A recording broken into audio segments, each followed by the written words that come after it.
من پریروز، این رو شما باور کنید، پریروز از یه آدم موثقی شنیدم از قول یکی از این منبری‌های معروف تهران نقل میکرد که گفته بالای منبر که تمام موجودات عالم حتی امامهای ما دارای نقطه ضعف بودن.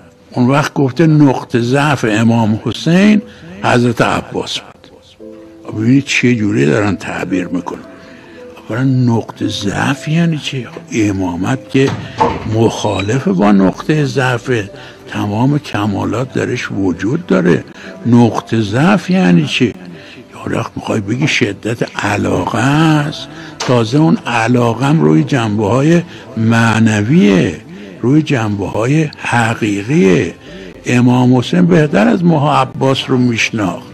کسی که در شدت تشنگی وارد دریای فرات بشه، دستم زیر آب بکنه، آبم بیاره جلوی بینی و دهانش، مزالک نخورد. خب این ببینه در مقام معرفت امام تا چه حد پیش رفته. این رو امام میدونه این در مقام معرفت به کجا رسیده. این معناش نقطه ضعفه. شدت علاقه روی جنبه های معنوی اسمش نقطه ضعفه.